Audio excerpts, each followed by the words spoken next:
Well, welcome everybody to week 9 here on the Reddit League show. I am Zotomo, and I'm joined, as always, by my Austrian co-host, Calamity. Wie geht's? Ja, mir geht's gut. Ja. Yeah, ich auch. And we have an American following that from the East Coast or West Coast? East Coast. East Yeah. Coast, and SkydivingFerret, one of the newcomers to Reddit League this year, although a longtime player, a little bit more serious with it recently. How are you doing? Hey, I'm doing really great this morning. I will not be doing any European accents today, so don't worry about that.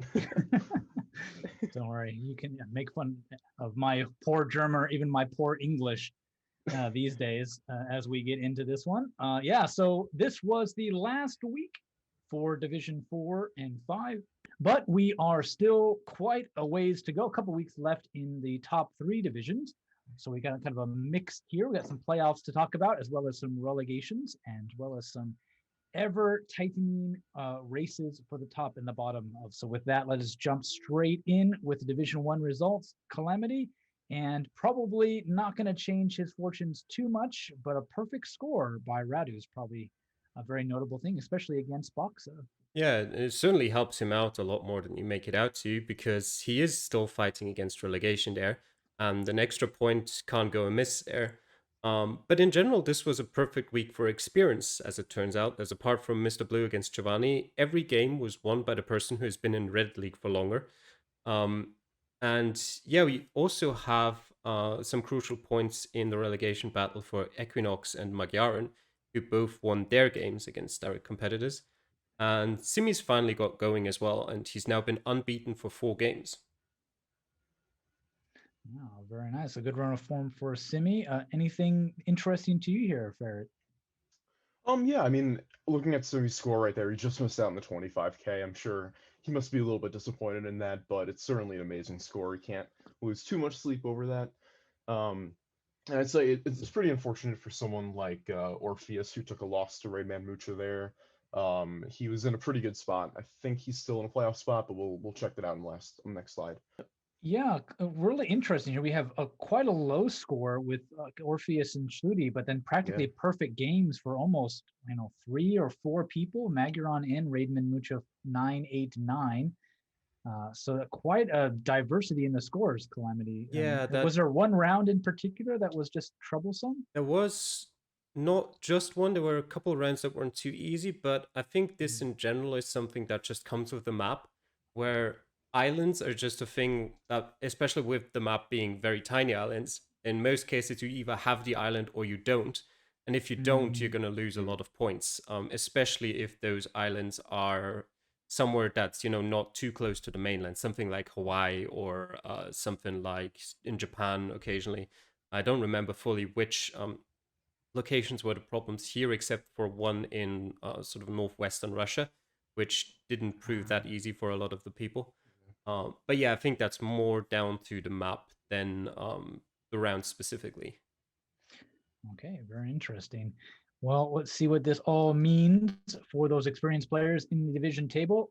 Real Boxa and Mr. Blue keep switching back and forth between top first and second.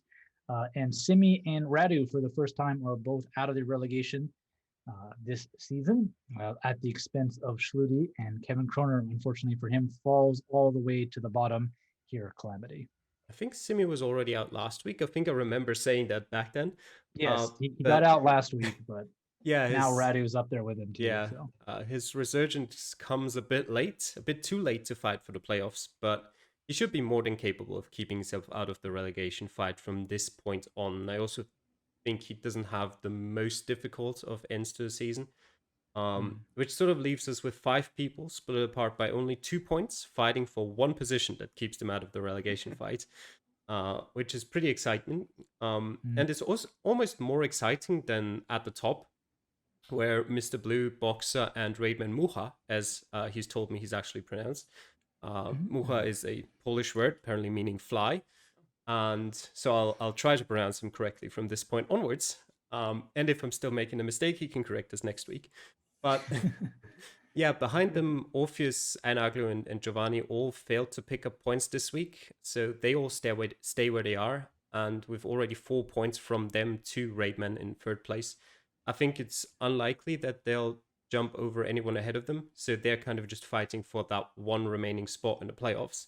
But they do not play each other anymore. So technically, even Simi could still make the playoffs if all three of them lose both of their remaining games, which is unlikely, but it could still happen.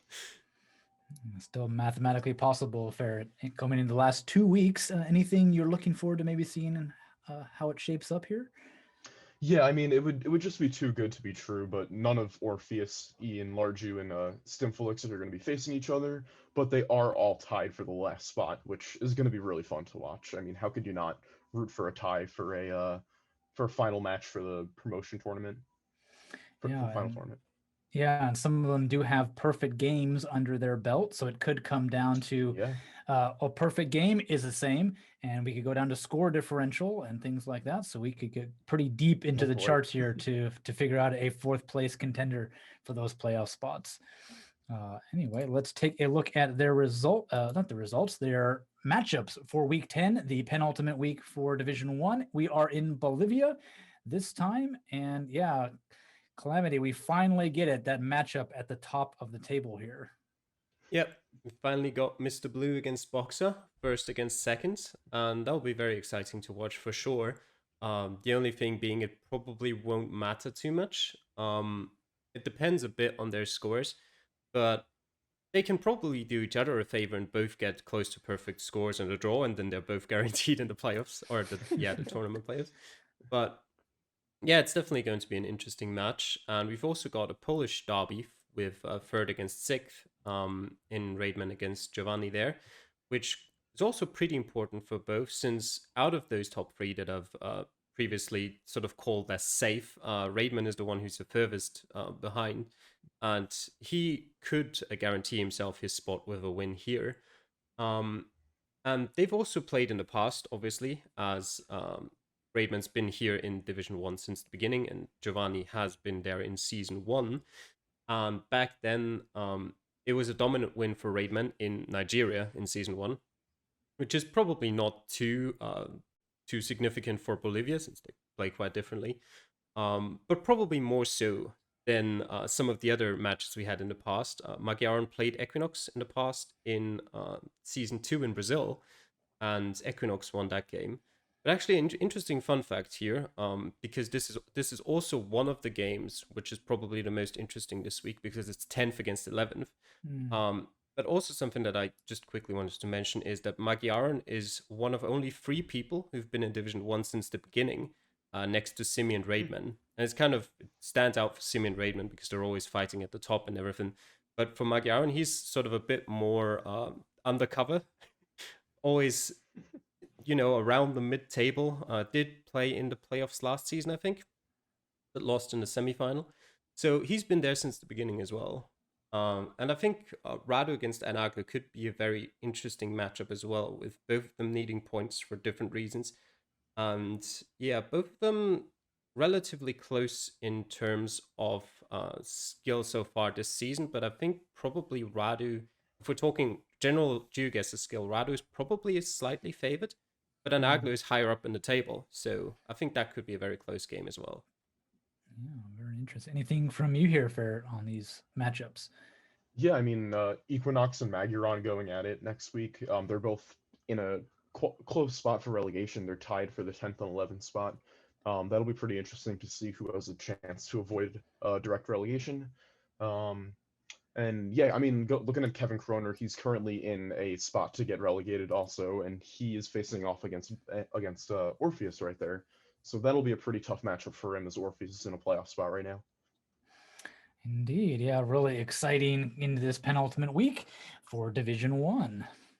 Well, then moving on to Division 2 and their results. Again, very high scoring compared to the kind of the drama of a low score and a perfect game we had in Division 1. Everybody doing quite well in this one, Ferret. Yeah, I mean, we have a couple really high scores right here. Wordock putting up a great score against you, Calamity. Pretty unfortunate there. You even had a good your seed yourself, but tough to beat that score there. Let's see, and I can't miss a shot to shout out Chicago Geographer here. He gets a good win against Seppo to maintain his lead in the standings in D2. And also say a really strong performance for Cameron here. Let's see, yeah, the real Clyde. He was able to pull out a win over Tusk Attack, and he's moving up into a tough Week 11 matchup with Altingwook.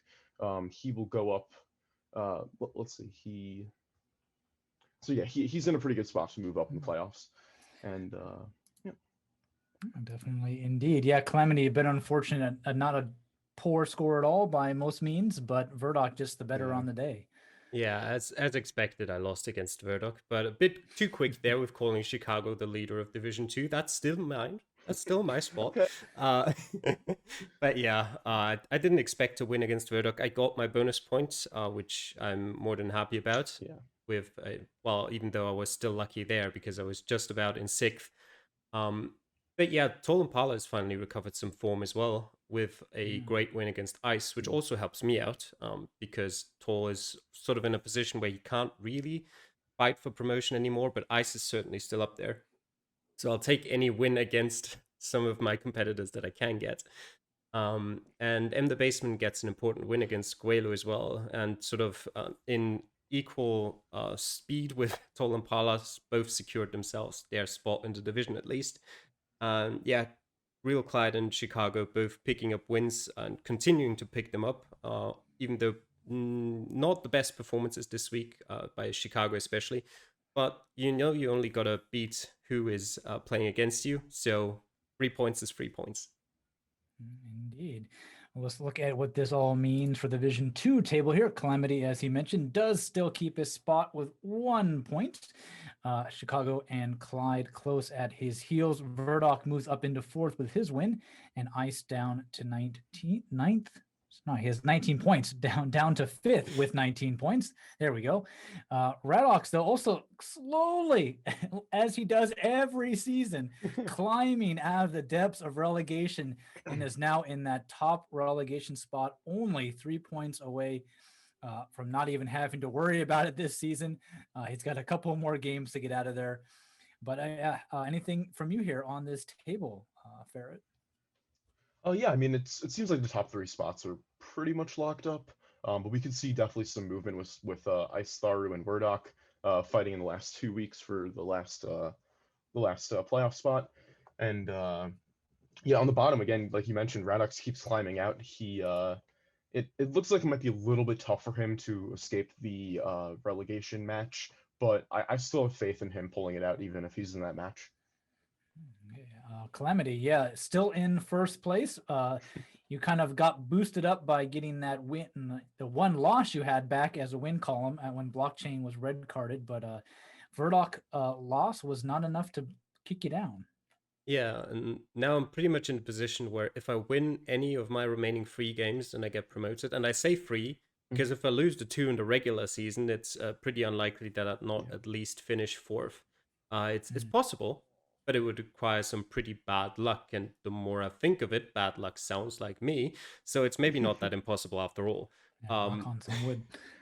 Yeah. By the way, a little fun fact here. This is so far my worst season in Reddit League based on average score, which I found quite funny. And I've still got the 4th highest total score in the division, which just shows you again how volatile a 1 versus 1 league can be. And it's also a message of encouragement to everyone who's struggling in their division right now. Because sometimes you just get unlucky matchups, and if you keep going, eventually your luck will turn around. And I also might be a little bit biased when I say this, but I think Division 2 has by far the most interesting finish to the season. Literally anyone in the top 5 can land on any of the positions, even if, as I said, me finishing 5th is not that likely. But with Verdoc winning every tie by virtue of his perfect game, and Ice having the best score difference apart from that, the stage is set for those two to make their way into the promotion spots. The only metric that's not going their way right now is, well, the most important one, points.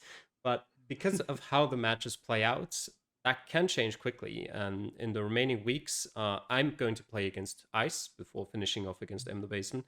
And Clyde will play against both Verdoc and Ice. And even Chicago, who has quote unquote the easiest remaining matchups, still needs to actually get the wins in them to secure his promotion. Yeah. And the people he's going up against definitely need those points as badly as he does in, I think it's Radox and Teskotak.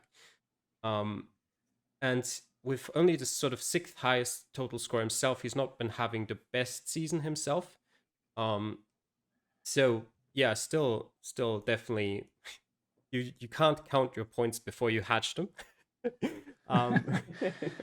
Yeah, and down at the bottom, it's no less exciting with lots of direct matchups and many guaranteed points to be given out. Another little fun fact here, Teskotak is actually guaranteed to move into the relegation zone unless he picks up more points himself, or we see some low-scoring draws between the bottom 3, which are quite unlikely in general, because both Radox will still play Seppo, Guela Wizard still plays Seppo, and Guela Wizard still has his free win to go. So it's very unlikely that none of them get above 11 points. Yeah, I just wanted to reiterate the bottom of this division is going to be really interesting. Yeah, Guayla Wizard has the free win, I think, next week, and he will be in a pretty good spot to escape relegation there. So it's really anybody's game to stay in D2. Yeah.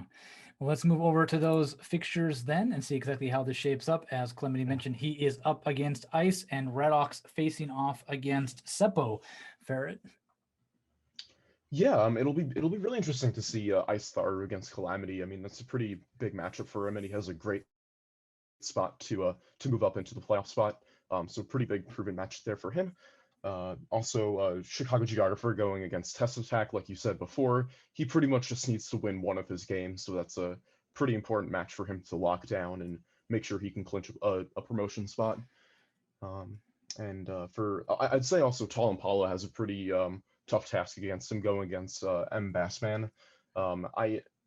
It seems like it's still mathematically possible for him to move up into the playoff spot, but going against the person you're directly tied with is always a fun one. So that'll be interesting to see.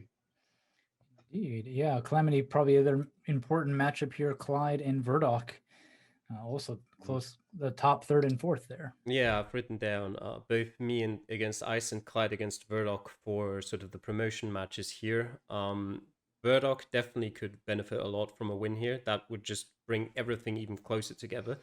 And when you've practiced as much as me for Bolivia, you'd bloody well expect a victory here before making another dumb mistake, and as always, and losing. But yeah, we've also got, as we said before, the first of 2 very important matchups in the relegation fight here between Radox and Seppo, with Seppo against Guelo Wizard next week. Whoever loses this match needs a win next week to save themselves from direct relegation. But funnily enough, it's also true that for all 3 of Radox, Seppo, and Guelo Wizard, a single win guarantees them at least a relegation playoff, unless we see some bonus points coming into play. Which it could make it very close, but not come out in the favor of, I think it's Seppo, who might lose out even with a win. But, this is just very, very low percentage options. But yeah, for Guelo, by the way, that one win obviously ignores the red card win he gets next week anyway. So he'd need that win in the last week. And yeah, as you said, Tall Impala against M. the Baseman are both at a stage where a promotion fight is very unlikely. Not only because of the points they're behind, but also because so many games between the top players are still happening. So some of them are guaranteed to pick up at least a couple of points, which puts them even further behind. So they're pretty much just fighting for position, but it's still a very interesting game. And in terms of history as well, we've got quite a few matches that happened before here. Ice beat me in France in week 2 of season 1, so that was quite a long time ago. But funnily enough, Chicago beat Teskotak in that same exact week in Division 2 back then. And if I haven't missed anything in the past, this should be the first time we have 2 matches happening at the exact same point in time again. And yeah, the other one we've got there still is Seppo, who beat Radox last season in Kyrgyzstan. Which is actually probably out of all of the repeat matches we have here on the map, that's the most similar to Bolivia, just in the way it plays. But still, back then, I think it was something like 16,000 to 13,000 points or something like that. And Bolivia plays similarly, but I think the scores will be quite a bit higher up in general. Okay, very interesting indeed. For them, yeah, I can't wait to see that. Hopefully Redux can survive there, and we'll see if you can keep your top spot, Calamity. As we shift over to Division 3 and their results on the island map. And yeah, Ferret, from the joys of a perfect game in last week in his home country of Italy, Freckles not putting up the best score here against Hugo. Yeah, and it's understandable why. This was probably one of the toughest seeds we saw, and I think the scores reflect that pretty well. There were a couple, some of the other seeds had every location where you can get the general area, but this one, it had a couple tricky ones, a Greenland one, and a Canada one that was pretty tough to locate. And that's reflected in, yeah, Freckles took a tough loss to Hugo there, which is very huge for Hugo, as he's right at the bottom of the standings and could really use that, could use that win. And then I'd say for me, I had a pretty tough seed here also. I couldn't nab down an exact Japanese island, and Omkar takes a win over me, just barely though. He put up a great fight against me. I was a little bit surprised given he was on the bottom of the score of the standings before, but he really showed me up here. And I'd say also for Shumi, who's been kind of dominating the standings, he definitely proved why he's in the spot right here, putting up the highest score in the division against Max right there. So that was a pretty tough loss for Max. I mean, he still had a great score. It looks like the third highest score in the division, despite facing off against Shumi. So yeah, Not bad. Yeah, Calamity. Yeah, fourth highest for Max actually, but yeah, close. fourth highest. Okay. Close, yeah. Yeah, Shumi wins again, as you said, and he's secured himself promotion with that already, since he also has a free game still to go. So he's probably, well, we'll talk about that later on. There's some, in theory, he could still maybe not get promoted, but, you know, getting very unlikely here. But yeah, it was a very important win for Hugo, as you said. Fortunate for Freckles, but those points can really give him one last chance to make his way out of that relegation spot. And closed edges out Patriots as well, which is very important for him in the fight for promotion, as he said that he doesn't have too much time to practice for the last 2 weeks. So he needed to get all the points he could while he had the time to practice. And yeah, unfortunate loss for you, Ferrets. That leaves you with quite a tall task in the last 2 weeks, because I think you don't really have the easiest of opponents either. And you're not too far ahead of the relegation spots at this point, but one win would probably save yourself for sure. So you've got 2 games to make that happen. Yeah, exactly. I'm looking to pull it out here. Let's see exactly what kind of situation Ferret is in here, as well as the rest of the players in Division 3. Yeah, Shumi keeping his place at the top of the table with closed, jumping up to second. And Ferret does slightly move down the table. Benica taking his place up there in 6th. And Theos dropping down to the relegation fight after his loss. Even though he got a win against Benica, it still wasn't enough to boost him too much up the tables, with everybody else around him getting a win. Riddick there getting a bye week, boost him up. But yeah, Ferret for this one, pretty much very, very close from 7th to all the way down there in 11th place. And even Benica only 2 more points ahead of them. So yeah, exactly. And me and Benica, we've been trading places each of the last 3 weeks, so that's been a fun yo-yo matchup to watch. Hopefully I'll get the best of that later on. And then, yeah, I mean, Shumi's been in first place for, I think, 7 weeks in a row. He's definitely been the top tier of this division and well deserving of a promotion spot. And yeah, I mean, the 4th spot in this division is definitely up for grabs. I mean, Freckles has it right now, but it's well within reach for Max and Benica. And if I have a miracle, maybe. Yeah, Calamity. Yeah, so Zotomo, you mixed up Theos's and Benica's score on the results page. It's the other way around. That's why, okay. The movements in the table didn't make too much sense to you. Yeah, I was like, wait a minute, he lost, didn't he? Yeah. Okay, I'll adjust that. Yeah, but as I said before, Shumi is now officially promoted. The theoretical way he could stop from being officially promoted is if Patriots gets 2 perfect games and Closed gets 1 perfect game in the remaining 2 weeks. So I think we can, safely discard that thought. But Freckles' loss puts him back well into Max's reach as well. Even with Max's loss, this week hasn't gone too badly for him because of that. And he's been the player so far in terms of aces who's been quite outstanding with 21 aces, quite far above anyone else. So I think he's probably similar to me in that he usually gets very good scores in most of the rounds, but then if he makes a mistake, it's a bad mistake. And that's why he's only in 5th despite having the most aces. And Freckles himself also still has to play Shumi in last week, which has both the downside of playing against the dominant leader of the division, but also maybe the upside of Shumi having already been promoted at that stage. So maybe he's not putting in full effort to practicing Kenya, which I do think is a country that you might need to practice quite a bit if you want to get a great score in it. And also, as a caster and such, I should usually be impartial, but Hugo, you can do this. It's not looking too bad. Yeah, I definitely don't think it is. I mean, a win here is going to move him all the way up to at least tied points with, like 7th place with Ferret there. So, things could definitely go his way. He's only got to climb a few slots with Slovak withdrawing last week. So at least one player can actually rest a little bit easier now that they won't have to fill that 12th spot there. Division 3 is actually kind of a good example, Calamity, of what you mentioned before, and that you could just have really bad luck. Hugo's total score, I believe, is like the 5th or 6th best in the division, but he's 11th in the table. So his total score isn't that bad, but he's just been on the wrong end of things more often than not here.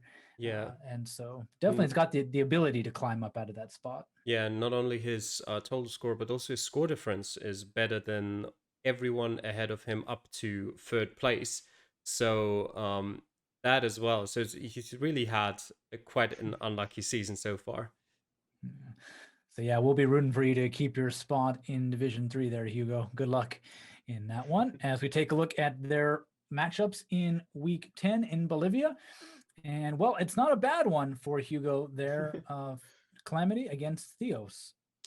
Yeah, probably the most important match for me to watch this week in Division 3. Kind of whoever wins this matchup has at least pretty safely secured himself to not be in the direct relegation spot, at least. Might still go down into the playoff match, but that then at least gives you another opportunity.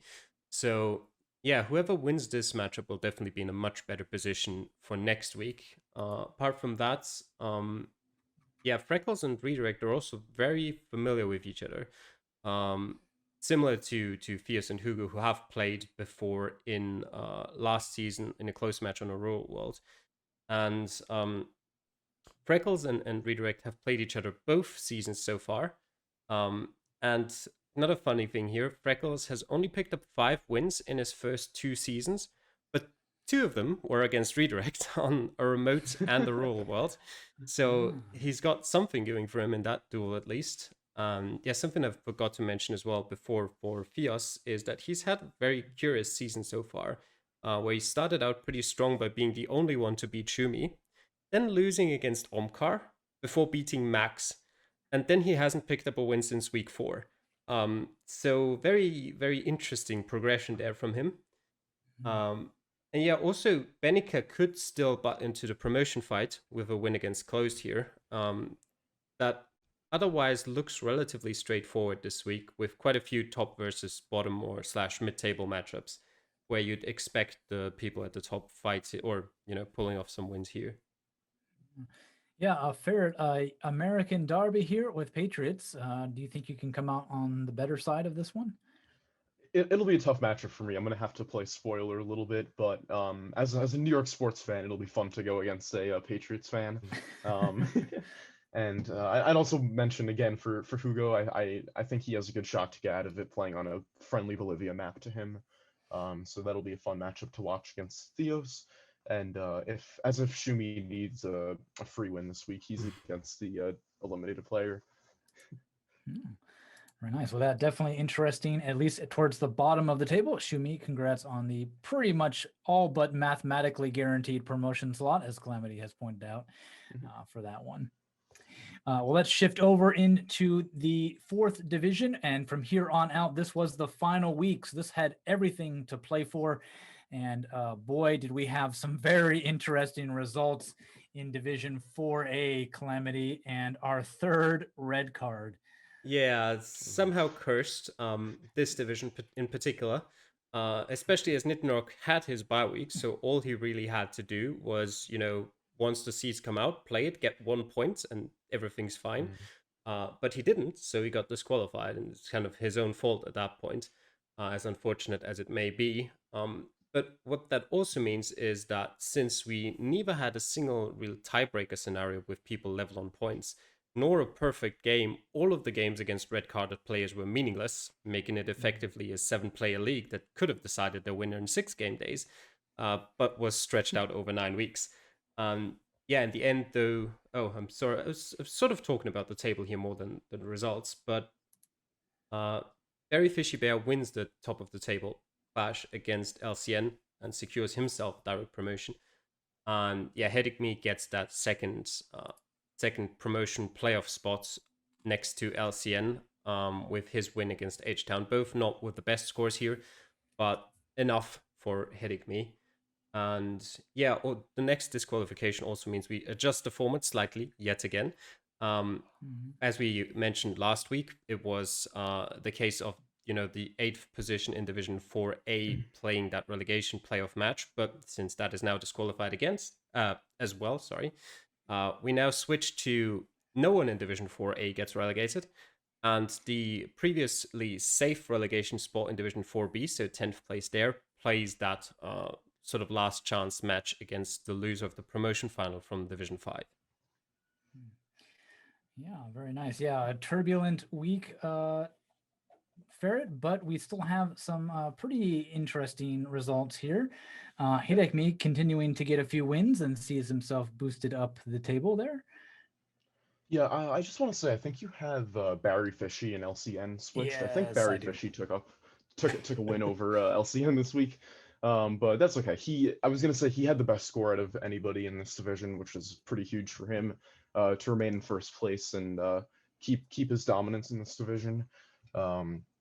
And I just want to mention about Hedikami. He was in 5th place before this match, and he jumps up to 2nd with all the relegations and getting a couple with all the disqualifications. He got a couple free wins, so good for Hedikami there. Yeah, well, then since we're already talking about these results, let's just switch over to them. Barry Fishy Bear does keep his spot at the top of the table by just a point, despite everything else going on around him. And Hidekmi climbs up into 2nd. So him and LCN will be moving over to the promotion playoff spot for Division 4 against 2 competitors from Division 4B. Bath Jets and Pont Noob both just missing out on that promotion slot. Pont Noob was actually in 3rd place, I believe, last week, and unfortunately, after his loss to Bath Jets, who couldn't make it inside, even with a win, kicks him out there. But yeah, probably the biggest thing, Calamity, besides the red cards, is Wakelock, a relegated player all the way down there in 7th to finish out. Yeah, we're sort of getting into the territory now where most of the divisions are newcomers. And we see it here with 3 newcomers in the top 3 spots. We'll see the same in Division 4B, which you might think, oh, that's surprising. Lots of newcomers at the top. But if you actually look at how the how preseason and everything worked and how the spot allotments worked, it's actually not that surprising because Division 4 last season was the lowest division. So just purely by definition, we had the worst, in quotation marks, players in there. So everyone who didn't make it out of their last season is still there. And because we only had 7 spots for newcomers in the top 3 divisions, and we had, I think, 34 people who completed preseason, it made sense that quite a lot of very strong players would enter the league in Division 4 or 5. Yeah. So yeah, to me, it's not all that surprising to see some of the players who remain in the league sort of further down the table. But yeah, you said he's in 7th place. He still keeps himself in the division, even if only by the fact that 3 other players got disqualified. But so he'll have a chance next season as well. And you've got H-Town there above him, who's also been part of Reddit League since last season. I'm not actually sure. He might have been part of it since the first season, actually. And Wakelock was in Division 3 last year. So he should, in theory, maybe have more in him than he showed this season. But yeah, as you mentioned, Bath Jets winning against Poont Noob did nothing other than pushing Poont Noob out of the promotion spots. But yeah, apart from that, Berry Fishy Bear, as I've started to say earlier when I was looking at the wrong spot in my notes, had the highest overall scores, had by far the most amount of aces, had the best score difference. So he's definitely deserved his promotion spot. Indeed. From there. So before we take a look at the playoffs for Division 4, let's take a look at Division 4B so we can see who they will be actually be in the playoffs. First, starting with their results here.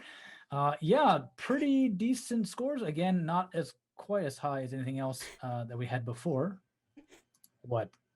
The 200,000 points for Edward. Oh. Yeah. Well, you know, he pulled out a really miracle here to get a win against it was just perfect with you saying not that many very high scores here, and it's just the 200,000 points staring me in the face. Sorry, continue.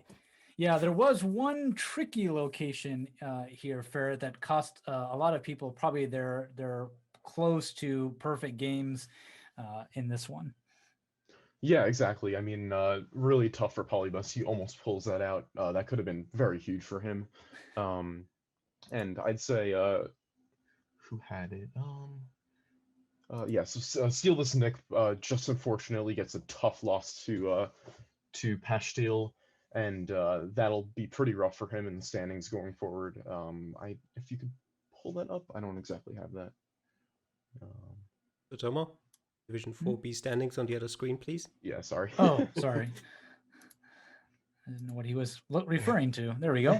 Yeah. So I had a feeling. Yeah. So Steal This Nick, he unfortunately gets a loss, but he's still in a good spot to get promoted.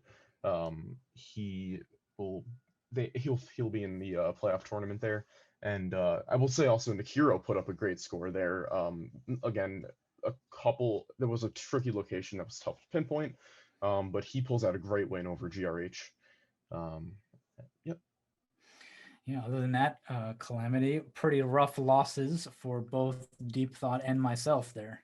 Yeah, Deep Thought, especially with a pretty terrible score there, and he'll have to look out in the future, as a lot of great players are coming up from Division 5, and no matter who comes down from Division 3, they'll also certainly be very capable, meaning another season like this might well see him fighting against relegation next season. But for this season, it wasn't of too much consequence, as we've mentioned before. There weren't exactly many people who even had the chance to get relegated if they did finish the season in Division 4. And yeah, Steal This Nick slipped up a bit as well, but to his luck, he was already guaranteed a spot in the promotion playoff anyway. And with Polybus and Nakiro winning, he didn't have a chance of first place, so it wasn't really that important. Pashtetli at the same time, this win would have been very important for him if we didn't have another red card in Division 4A. Because of that red card, this win was, again, pretty much meaningless. But, you know, one position higher up in the table eventually. It's not bad either. Doesn't hurt at all for them. So, yeah, let's take a look at the Division 4 table and how it all finished up here. With Polybus and Nakiro picking up wins, they keep their top spots. Steal This Nick loses his chance to climb a little bit up the table, but probably wouldn't have been able to do that either because of the score differential. Pork Steak's win over myself keeps him in 4th, prevents me from switching places with him. And Deep Thought dropping down into 7th, with Pashtetli climbing up into 8th to finish things out here for this one. So, yeah, Ferret, anything in particular from the Division 4B table? Yeah, this is a really interesting one. I mean, if you look at Nick Hero's score differential there, he kind of dwarfed everyone else, but still has to play in the playoff matchup. So I do have faith in him, just showing that everyone else just needs to beat their opponent. Um, and yeah, I mean, Steel the Snick getting off just 1 point above Pork 6 right there for the last spot in the playoff matchup. So that'll be a really fun matchup to watch in Bolivia. Indeed. I do want to point out something about my own score. I was 5th. I didn't make the playoffs again, but just comparing my stats from season 2, and God, season 2 was horrible. Looking back on it now, season 2 I had 2 wins and 5 losses. This season I finished with 4, 1, and 4. So yeah, not bad, not bad. Score differential season 2 minus 6,286. This season plus Wow. 1657. That's quite an improvement. I couldn't find my aces. It was on some sheet somewhere, but I couldn't look it up. I had 10 aces this season, which I'm pretty sure might be relatively similar. I think I had maybe 7 or 8, maybe 9 last season, so pretty close. But what I'm really proud of is the total score. Last season, 130,328. This season, 190,715. So didn't get promoted, but definitely can see some improvement there. So Calamity, I did better. Yeah, that's all you can ask. So you also played 2 matches more, so I'm not sure what your total score comparison is supposed to be. We played 2 more than? Yes, you It played was 7 10 people last season. No, right? it was 8.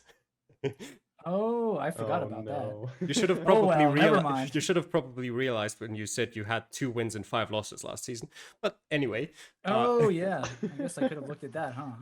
I was so happy with the difference. I didn't want to figure out where it came from. you are right in the sense that you're probably out of the people in Division 4 and 5 that remained in the divisions. You and maybe that one weird girl as well were definitely the ones who had the best progression in terms of their position in the table and everything else. I think everyone else kind of dropped off. H-Down didn't do too badly either. Was just a bit unlucky. His total score was relatively good too. So yeah, you definitely played probably a better season, that's fair to say, than last time around. And apart from that, as I've mentioned previously, GRH77 now has a 2-week break because he does get a last chance playoff game against the loser of the promotion final. The 2-week break is because that promotion final first has to be played in Division 5 before we know who he's going to be up against. We'll talk about that when it happens, but maybe in that time he'll get a chance to maybe practice a bit more and maybe get one final chance at saving himself a spot in Division 4B. Definitely, indeed. So all my gloating was for not perhaps with a little bit bigger of a division, but I was still happy with the improvement there. I do want to add that you did improve a lot, but it shows that the toughness of the new competition is just too much to outweigh. So it's definitely nothing bad against you that you haven't been promoted despite being better. Yeah, and one thing you got to remember that there's 3 promotion spots, but for Division 4, there's 20 players compared to 12 players. Yeah. So there's quite a few more people competing for those spots, so it makes it even extra difficult for us to get promoted out of here. But it makes the prize all that much sweeter if we do manage to climb out of this Division 4. So, well, let's see now the Division 4 semifinal playoffs that will be taking part in Bolivia. It is Nakiro up against LCN15 and Hidekimi versus Steel this Nick. I'll go to you first, Calamity. Who do you have as favorites in these matchups? Yeah, this one is really difficult to predict. And you mentioned Nakiro's score difference before, and I just thought that was very interesting because GRH77 actually had 1 yellow card in that division, so you might have thought, okay, maybe that was the week Nakiro picked up all of his score differential, but it wasn't. Exactly, that's the point. He picked up this massive score differential in the other weeks. So just incredible how he managed to do that, because his total score actually isn't that much higher than the others. It is higher. He's about 5,000 points ahead of Polyboss and 8,000 ahead of Steel the Snake. But nowhere as much as his score differential would show.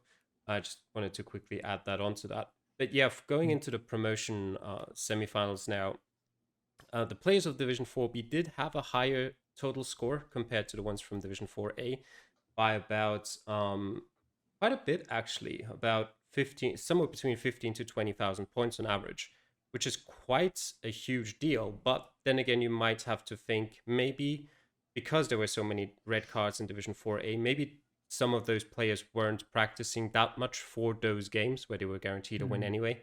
And maybe that's why their score in total is a bit lower. But still, I probably do have to favor the Division 4 players generally, just because I think they're slightly stronger. But, you know, we're playing Bolivia. And, you know, that's not that's not something that always makes the better player win, basically, is what I'm trying to say. You can practice it a lot, and it always comes down a bit to what seed you get. So eventually, in the end, it's just a bit of luck probably as well as who practices more and who has the better form on the day they play. Yeah, Ferret? Yeah, I'd say Hideki has a pretty low total score, especially compared to the rest of his division. So you'd have to say Nick has a slight advantage over him. But again, Bolivia is a map that's all about preparation, and it'll come down to whoever prepares the most for this. Indeed. Yeah, I probably would favor Nakiro over LCN and Hidekmi over Steal This Nick, mainly just because Steal This Nick has been kind of on a downward curve in his form. I think on any given day, though, he definitely has the ability to beat Hidekmi. But, you know, maybe a couple bad results over the last few weeks and, you know, I'm kind of done or whatever. It might give Hidekmi a chance. And Hidekmi, we might want to remember, gets its kind of boost into this spot pretty much by favor of all those red cards. So a last minute surprise in the playoffs compared to how the weeks had been going up until this point. So definitely up for grabs here. And be definitely interesting to see how it plays out in Bolivia. Well, then let's take a look at the results for 5A and their matchups on the island world map. Calamity Diffs getting a bye week, but not putting up the best score possible. But other than that, some pretty good performances. Yeah, Diffs was already relegated anyway, so I don't blame him for not putting in the most effort there. NNZ actually, though, continuing to do reasonably well, decent score to finish his season off, even if it's not enough for a win. And the win for Zenits was inconsequential as well because Marcus Fenn picked up a bonus point. So she will be remaining in the relegation playoffs, but with another chance to do something to keep the spot in the division. And apart from that, we just saw the three favorites, the three people who've had the strongest season so far, put in another win to finish off their season. Very nice. Anything from you here, Ferret, in Division 5A? Yeah, right as he mentioned, the top three people in this division put up a great score in this matchup here. Hexalt getting the top score here against Lab and Greb. And I'd also say, yeah, it was tough for Diffs to get a pretty low score there, but he did have a free win. You can't really fault him for that. But I do have a couple interesting things to say about the standings, so if we want to move on to that. Okay, well then with that good segue, we'll move over to those divisions. Nothing really changing here except Zenit's moving up with her win and Labangreb dropping down into 7th. They both are in that relegation playoff battle, but they just switch places. Pretty much all that happens for this one. Diesel, J Lions, and Hexal all guaranteeing their their promotion or promotion playoff spots. That's what I mean. Lions and Hexalt there with a perfect tie. Calamity. Yeah, I don't have too much to mention about this table. Laban Greb stands out with the amount of aces he has compared to everyone else around him. So maybe a bit unlucky for him. And it's also now become clear that Diffs would have got himself into 7th place if he hadn't lost against NNZ last week, I think it was. Yeah, apart from that, that's pretty much the things that stand out to me. So I'll leave it to Ferret to bring up his stats. There you go. Yeah, Ferret? so the top three people in this division, I mean, it looks like it's consistent and it has been. It's been that top three for I think 4 weeks in a row. So that's a pretty interesting consistency there. And yeah, Diesel getting the direct promotion will be really great for him. Very nice indeed. Yeah, a bit of a rough season for our people who were relegated from Division 4 last season, Yeah. and NZ and One World Girl doing a little bit better than her counterpart, but neither of them earning an immediate return back up into Division 4. So that kind of speaks to what you've been saying, Calamity, how fierce this new competition has been this season for those returning players. Yeah, definitely. But I still want to mention, I did say it before as well, but to me, that One Weird Girl is with you up there amongst those who performed the best out of those who stayed in the division, because you got to remember she finished, I think it was last in Division 4 last season, even though she had a relatively decent end to the season. So picking up 16 points a lot against some very good newcomers here is definitely nothing to scoff at. Nice. Well, let's take a look at Division 5B results before we get to the playoffs for Division 5. And some interesting results here. Nothing too surprising for Danny Blondes and the top of the table, but some decent scores by some of the lower players, at least putting up a good fight in the final week. Ferret. Yeah, exactly. The top of this division really stood out, and you see Farabon got a pretty huge win over Jack there, and big win for Papagato also. It looks like he is still in a he's still in the playoffs to avoid relegation, but still really clutch win for him there. Yep. Yeah, Calamity. Yeah, Ferret already mentioned it. That win from Papagato was very important, which means that Bubba will stay in the direct relegation spots, which is quite unlucky for him, considering his season so far.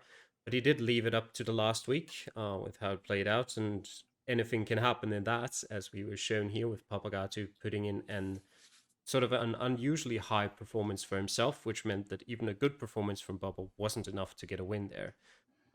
Yeah, apart from that, Vincenzo used his win to make his way out of the relegation zone for the first time this season, and a pretty great time to choose for that as well. Yeah, indeed. Yeah, so let's take a look at the table on how Division 5B finished up here. Farabon, after, as we've kind of been mentioning throughout the whole season, a really crazy start to the first week, goes undefeated.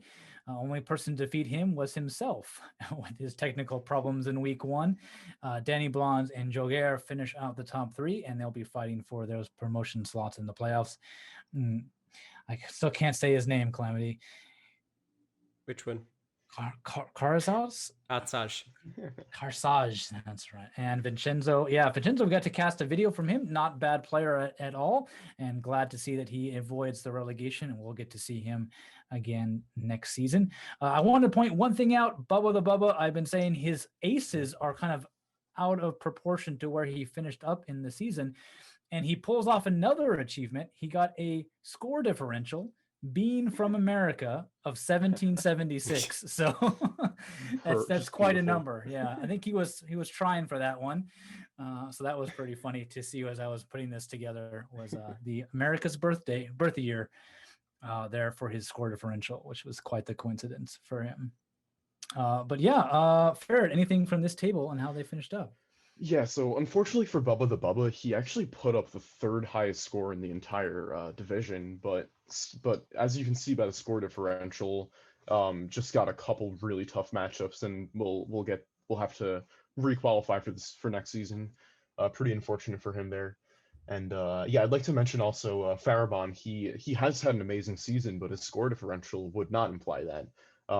But so he's had some really tough matchups actually. That's what that would imply, and he's been able to get the best out of them.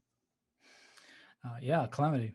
Yeah, you mentioned 1776 for Bubba, so I just saw 1916 there for Vincenzo, and I had to quickly look up if there's anything significant about Italian history then. But I only managed to find that Italy entered World War I in 1915, so he unfortunately missed that by 1 point, which is a shame. But yeah, apart from that, obviously, yeah, as I said before, that last win, very important for him to secure himself another promotion. And I've said so before that looking forward to see how he develops, because I did see potential in him when we casted that game. And I'd like to see what he does next season. For Jack Hertzberg, he didn't pick up a single point in the last 2 weeks. So he dropped all the way from 4th and fighting for promotion to relegation playoff. So he'll still be in a playoff, but probably not the one he would have wanted. And yeah, Baba, as we've mentioned previously, unfortunate there. But at least he'll finish the season with one good thing, apparently. Indeed. Well, those directly relegated players, don't worry. All that means is they have to re-qualify next season. And if they do score well enough, we'll see them again in season 4. So it's not the end of the story. They'll just have to repeat some steps they did this season again next season to get back into the division. Let's first take a look then at the Division 5 playoff picture for the promotion spot. We have Geoguessr versus Jay Lyons and Hexalt versus Danny Blondes. Anything you favor here, Ferret? I'd say Danny has even though he's in 5B, he put up the highest score out of anybody in here, even though it is a small margin, but that's something to look out for. And then the two French players, Geoguessr and Hexalt, it'll be interesting to see how they perform. Calamity, any favorites in this promotion fight? We've got a lot of Frenchmen in the promotion playoffs this season, with 2 in Division 4 and 2 in Division 5 as well.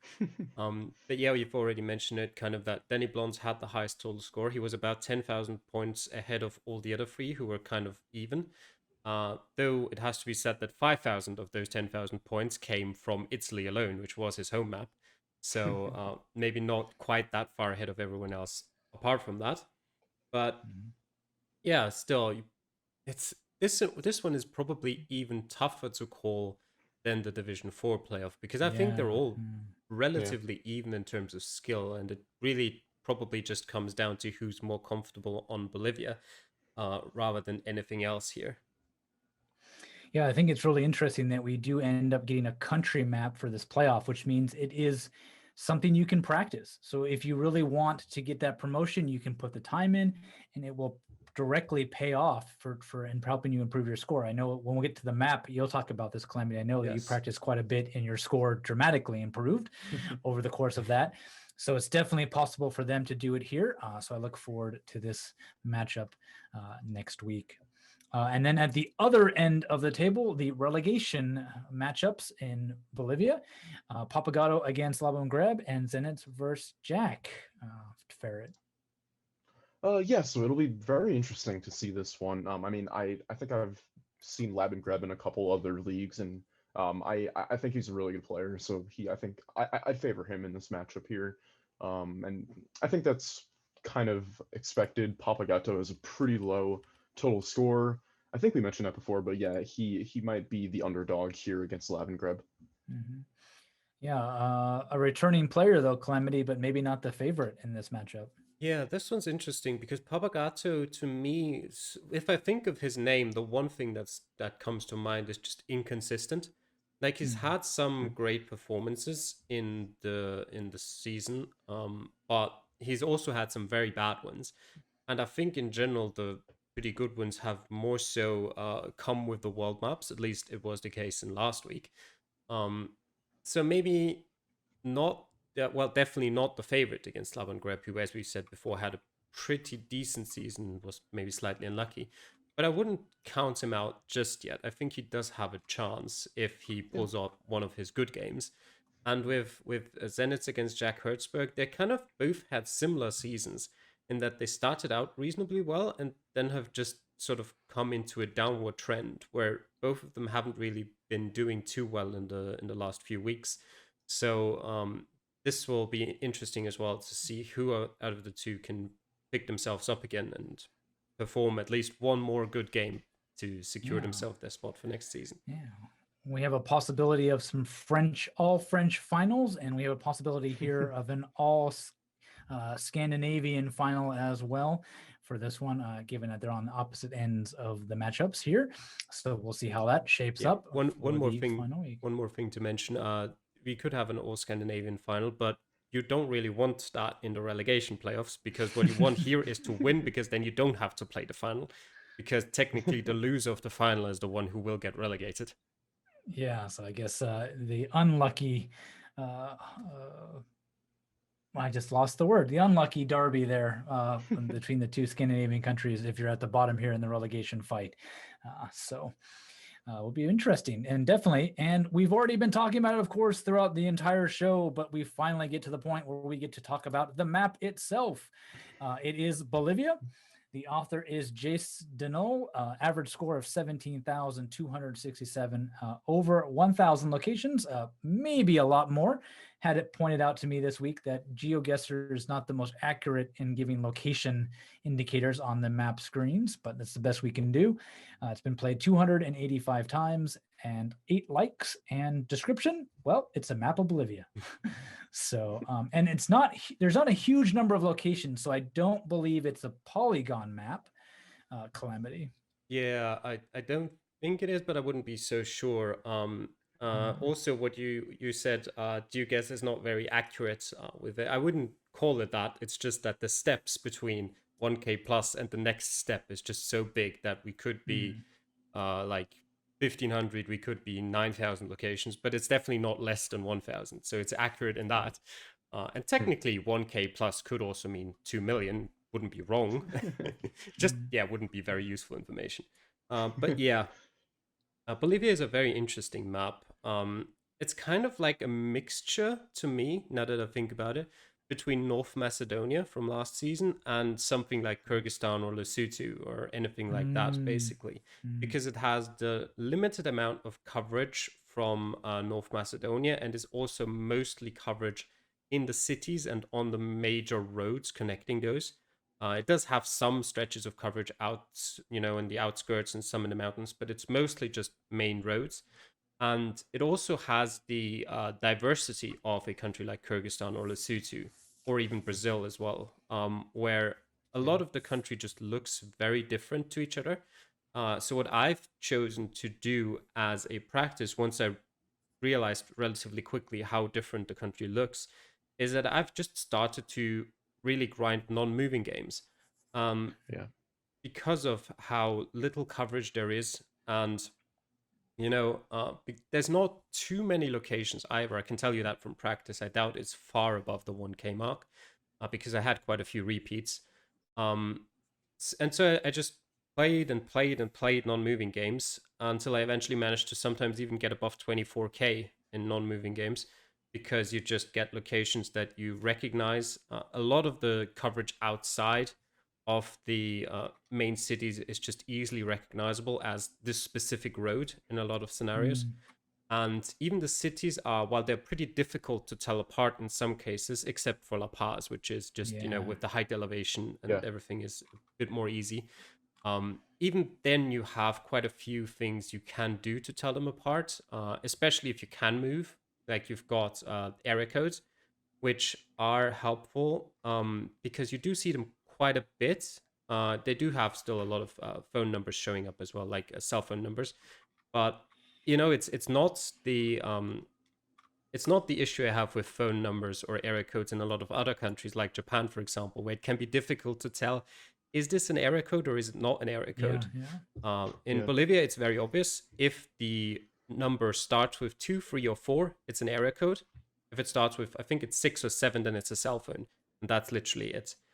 And I don't think there's much use to learning the area codes for outside of cities. But in cities, you've got 2 as the area code for La Paz, Oruro, and Potosi, which is a bit unfortunate because Oruro and Potosi are extremely similar. So would have helped for that to be able to tell them apart. But you've got to find something else for that. You've got 3 for Santa Cruz, and you've got 4 for Sucre and Cochabamba. And that already helps you a bit with telling those apart. And yeah, apart from that, I think it's just generally a good idea to, first of all, practice quite a lot, but also just to maybe go into Google Maps, go into the Street View, and just look at different roads. Because that just gives you a bit of an overview.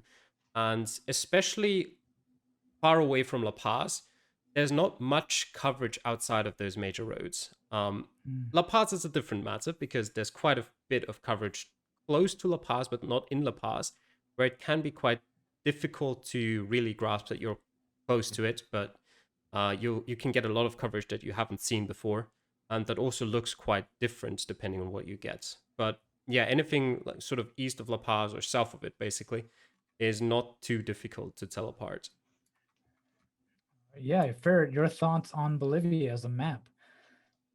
Yeah, so just to start off, yeah, it's been played 285 times. I think half of those are Calamity already. Yes, But I actually counted them. They were 117 Mm. practice games, and then add on the 5 competitive seats. So yes, about 40%.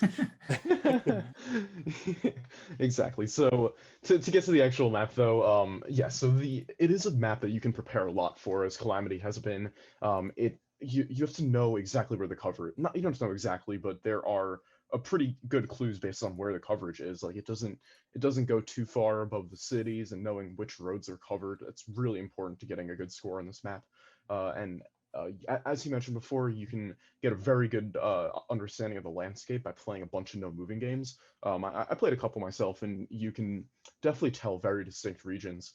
Um, on the southern end, closer to Chile, you get more arid, more mountainous areas, and then on the north end, north of the cities, you get kind of more jungle, closer to Brazil, that kind of landscape. So you can really prepare a lot for this map.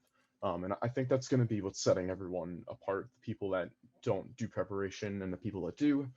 I'd also say there's a few like RE coverages which can be cool to learn. If it's probably not worth spending too much time on it, but if you recognize a few while practicing, that might help you a lot. Um, and one other thing I wanted to mention, there are a bunch of little tiny cities that have a couple, like a town square covered, which can be really annoying because you can't leave the city and find find signs and stuff. It might be hard, so there you might get a really tough location if one of those comes up. Yeah, Yeah. Bolivia does have a lot of broken coverage, Calamity. Is Schmingo doing his best to? I know he checks the seeds to make sure the actual spawn is not a trekker or something, or a photosphere. But beyond that, are we doing too much to try to avoid broken coverage? Or are we going to have Yeah, players maybe stuck on a 10-kilometer stretch of road? I mean, 10 So, kilometers is already pretty big of a. I mean, for 5 minutes, probably not that big, but it can give you enough information. But no, there won't be any cutoff coverage in the seeds. It could be a dead end in one direction, but then you should be able to continue in the other direction at least. A couple more things I realized that while Ferret was speaking that I also like to mention is because he mentioned these small town squares. And I think I know what he's talking about, which is not quite what I want to talk about here, but they are really annoying. I'll give you that. Because there's quite a lot of smaller cities that are fully covered, sort of in the like maybe 2,000 people, but they don't look too different sometimes from the bigger cities if you're just in an alleyway somewhere. So every time I was like, basically every non-moving game I got into, I was like, okay, I've got these 5 big cities, or 5 or 6, and I just need to decide between them. And then every time one of those small cities came along, and I was like, huh, this is odd.